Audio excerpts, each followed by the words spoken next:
on Elon Local News. Joaquin caused minimal damage at Elon, but we take a look at how it affected other areas across the Carolinas. In wake of Oregon's tragedy, we talked to faculty about keeping Elon's campus safe and prepared. Game, set, match. We found one Elon men's tennis player who has found a true love for the game. We'll have all this and more. Elon Local News starts right now.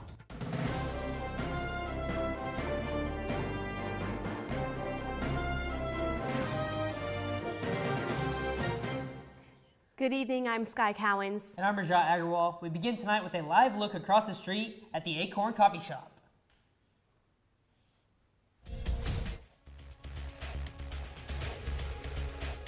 Acorn Coffee Shop worker Catherine just got a surprise of a lifetime. You might have seen the GoFundMe page shared on social media raising money to send Catherine and her family to Disney World. In less than 20 days, the community has raised more than $6,500, and the big reveal is happening right now. Our Jackie Pascal is in Acorn with Catherine and the starters of the fundraiser, Taylor Listholtz and Lucy Smith-Williams. And we will have updates throughout the night on ElonLocalNews.com and on Twitter at ElonLocalNews. A local sub shop has been gaining attention, but not for their sandwiches. You may have heard the rumors that Tony's Pub and Subs is for sale on Craigslist. Elon spoke to owner of the bar, Tony Caruso, who says that while he did submit the ad, he has no intention of selling and that he plans to take down the ad soon. This comes after Tony's faced a more than $40,000 fine from the county fire marshal this spring for overcrowding. Caruso says it's taken a toll on his relationship with the town of Elon, but he wants to stay in business for the local customers. I like it here. I like it here. I like the people I meet. Me and the town had a few issues, and hopefully we're getting past them. The bar on West Haggard Avenue has been in business for less than a year. And this just in, Elon fraternity and sorority life will get a new fraternity perhaps by spring 2016. 2 fraternities have been chosen from a pool of 17 and will be competing to join Elon's 7 others. The 2 fraternities are Theta Chi and Beta Theta Pi. Both are presenting to a committee composed of student representatives, faculty, and staff in mid-October. On the 19th, Theta Chi fraternity will give their presentation, and the following day, Beta Theta Pi will present. The presentations have not been scheduled for a set location, but they will be open to anyone in the campus community.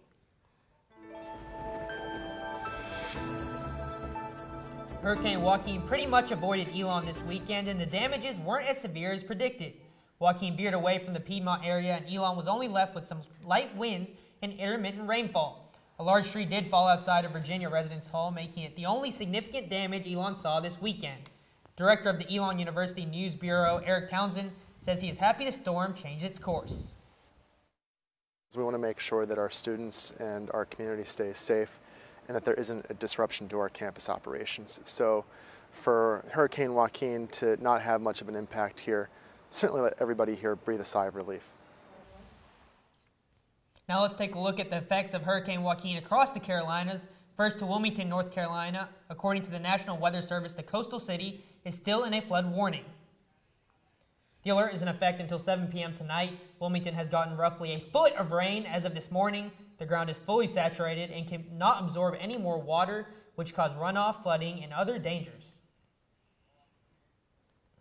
Moving further south, let's take a look at Myrtle Beach, where South Carolina Governor Nikki Haley and President Obama have declared a state of emergency. Flooding was reported around midday Sunday, according to reports from Elon alumna Brennan McDavid, who is now a reporter in Myrtle Beach. Vehicles were stranded on flooded roads. Neighborhoods were also swamped. Meteorologists say North Myrtle Beach accumulated more inches in the past few days than they have in a long time. Once more, residents are encouraged to stay inside and stay off the roads. Our Paige Peruso is in studio with more. Megan Ford, apologies for the for the confusion there. Megan Ford is on the dock with more. Well, Sky, luckily Hurricane Joaquin missed us this weekend, so we don't have to worry about flooding. And after the past 2 weeks of rain and gloomy skies, it seems that our luck is finally turning around. We can put away our rain boots because there is no rain in sight this week. Tonight, the temperatures are predicted to dip into the 40s. So if you're walking around campus, I would recommend bringing a jacket with you. So let's take a look at our Phoenix 5-day forecast. Tomorrow looks like we are finally going to be seeing the sun with the temperature in the low 70s. And that sun doesn't look like it's going anywhere. Wednesday is predicted to be sunny with the temperatures in the high 70s. Thursday will be mostly sunny with the temperatures in the mid 70s. And that sun will carry over to Friday with partly cloudy skies and temps in the mid 70s. Saturday will also continue to have partly cloudy skies with temperatures in the high 60s. So if you're staying around campus for fall break, the weather is looking much better than what we've seen so far. This weekend, it should be mostly sunny with temperatures in the high 60s to low 70s. So have a great week, Elon, and a wonderful fall break. Back to you at the desk, Rajat.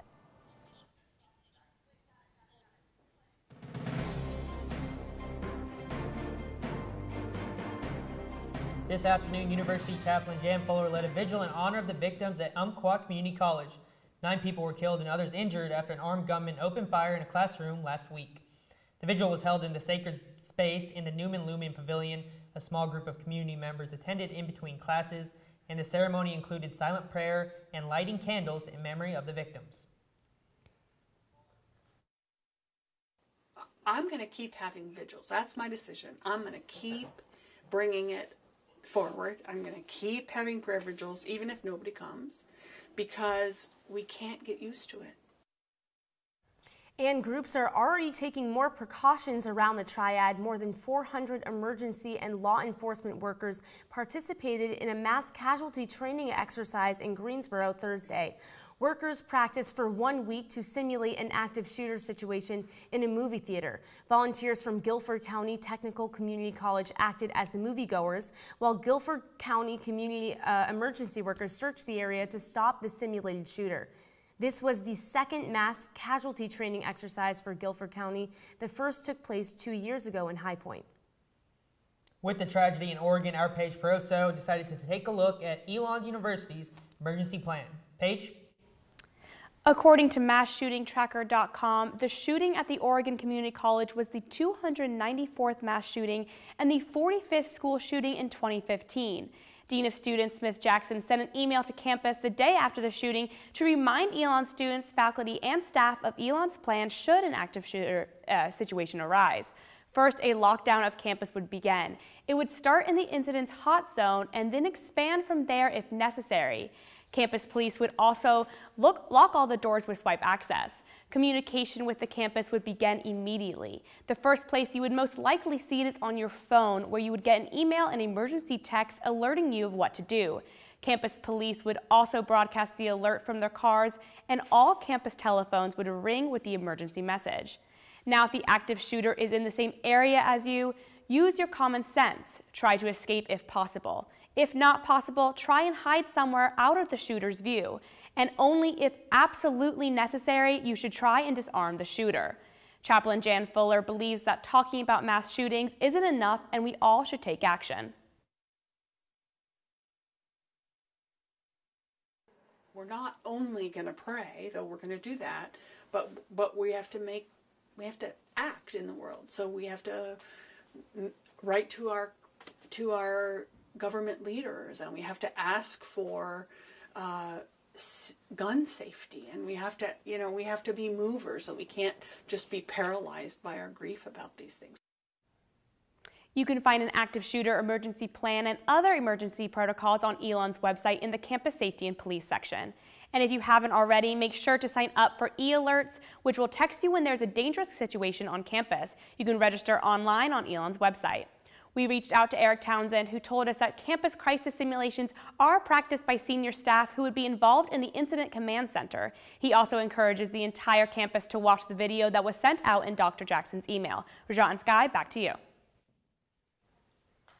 Thanks, Paige. According to a report from the North Carolina Department of Public Instruction, teacher turnover rates are significantly higher in Alamance County than the rest of the state. 17 teachers were fired in Alamance Burlington schools last year compared to the 5 who were let go the year before. Teachers included those who were terminated, those whose contracts the school did not renew, and teachers who left to avoid being fired.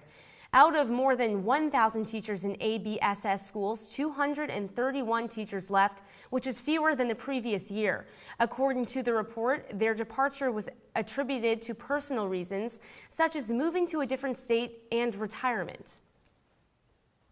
And of those leaving, 47% or 108 teachers left to teach somewhere else in the state, making up the biggest group of those leaving.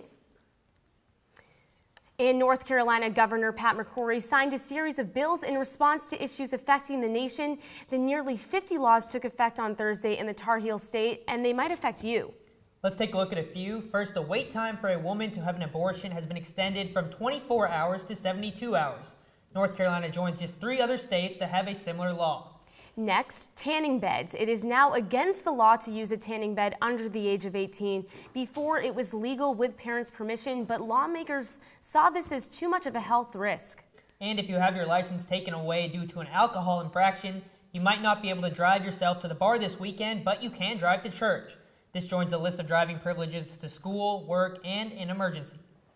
And finally, a sign of the times, what's being categorized as transportation network companies like Uber and Lyft now have to abide by certain minimal state standards, such as background checks, and must annually register their vehicle with the state. North Carolina primary municipal elections continue tomorrow in 3 counties, including Alamance. Polls are open from 6:30 a.m. to 7:30 p.m. These elections occur during odd-numbered years and are held to elect positions such as mayor and city and town councils.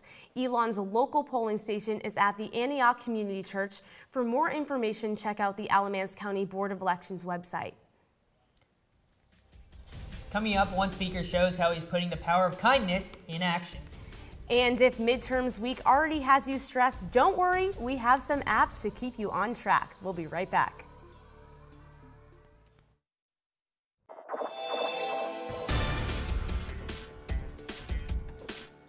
While the dreary weather kept some of the students inside, others lifted their spirits with a motivational speech. Chris Rosati, an ALS patient since 2010, came to Elon to give advice to students on Sunday. Rosati is the founder of Inspire Media Network, a Durham-based company whose goal is to spread kindness in unique ways. Since he fully lost his ability to speak, he uses a device to type and talk, which he controls with his eyes. Rosati's overarching message was, "It's all going to be okay."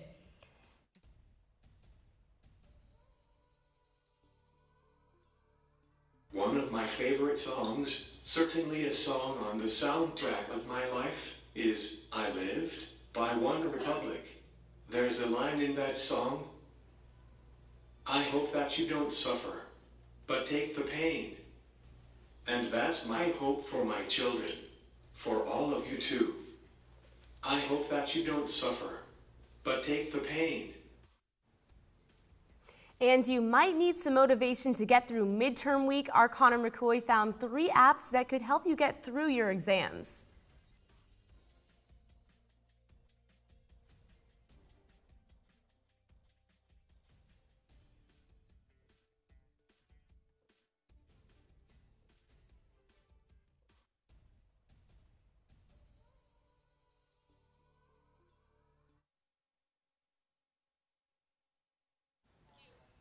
And if you're looking, we apologize for any technical difficulties. If you're looking to find some new ways to find furniture online, well, we have a solution for you. A surprising source can help you search.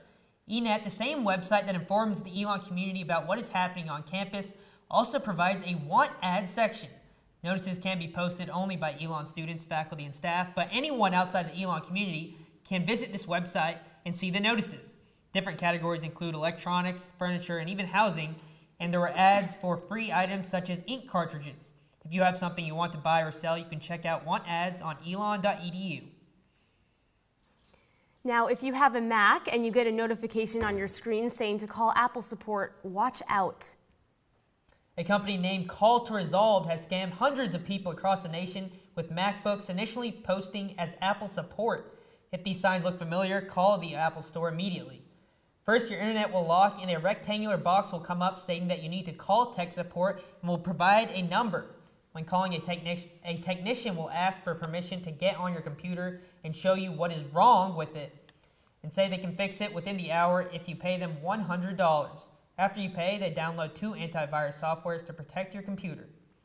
Now, if this happens to you, immediately call your credit card company and cancel the card that you used. According to Apple, it's a company masquerading as Apple to get data on your computer and your credit card information. Here are some steps to protect yourself from scams like this one. First, use a different device to look up the error that's appearing on your screen to see if it is real. Second, if they request access to your computer to override it, do not let them do that. Third, make sure that who you are talking to is actually who they say they are. And finally, always be wary of giving any personal information out. If they ask you to pay on the website and you do not recognize that website, be careful. And overall, if you are questioning yourself or a company when you are on the phone, hang up. It's better to be safe and do research than to have your information taken. And I went to one local event over the weekend and I braved the weather out there, and it was all in the name of fun. And we look at what really goes into that classic fall drink, your pumpkin spice lattes. We'll be right back.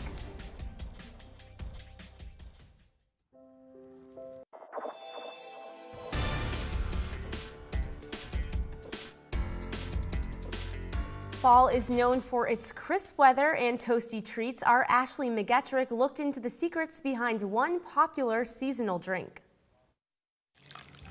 The quintessential pumpkin spice product, the pumpkin spice latte, or PSL if you will, started being brewed by baristas 11 years ago in 2003. Pumpkin spice lattes, the coffee that tastes like a candle. Starbucks' seasonal staple has since sold over 200 million cups. Hashtag PSL. That's over $80 million in revenue. I don't understand the whole hype with this. It does make me want to wear Uggs though. That's a lot of money, but it's also a lot of sugar. Just one pump of the pumpkin sauce has 8 grams of sugar. A grande PSL has 3 pumps of that syrup. That's 24 grams from the syrup and 49 grams of sugar total. Sugar tree. So what exactly is in this fall phenomenon other than a seasonal sugar rush? Here's the ingredients for pumpkin spice. Beetle juice? Yes, that's it! Not exactly. Pumpkin spice isn't so much a spice itself, it's more of a soup of spices. A mix of cinnamon, ginger, allspice, and nutmeg. One thing more and all is done. Notice what's missing? The pumpkin? It wasn't until this year that Starbucks started actually adding pumpkin to the drink. For all of your fall festivities, Ashley McGettrick, Elon Local News. And if pumpkin spice latte is not what you're looking for, Oktoberfest will. I went to the Haw River Ballroom for Saxe Baha's annual Oktoberfest. We called it October Flood today instead of Oktoberfest. The rain may have moved Oktoberfest indoors, but ballroom co-owner Heather Lagarde says the party goes on. We just try to regather the community to celebrate the fall harvest, and just have a big crazy Saxe Baha party. Along with the live bands, a variety of local vendors were on hand with many unique crafts. We also try to feature all the local businesses of Saxe Baha, the farmers, the venue, the different restaurants. Craig Davis is a local business owner who travels to many festivals during the year, but he always makes it a priority to make it home for Oktoberfest. We go to lots of local festivals. This one is different because of the family atmosphere and because of the good fun that you have and because of just the local nature and all the people that you get to know. It's truly a oasis in the middle of nowhere. And for all the people who braved the weather, it was time well spent. We've had a wonderful time.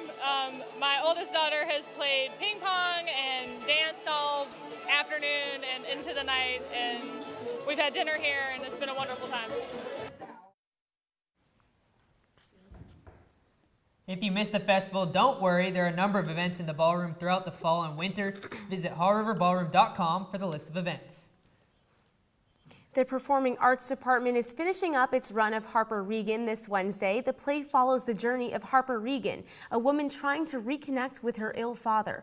Along the way, she uncovers her true feelings about friends, family, and herself. You can still catch the show. You can buy tickets for Monday, Tuesday, and Wednesday night's performances by calling the box office at 336-278-5650. And coming up, we'll take a look at one team pitching in for a good cause. The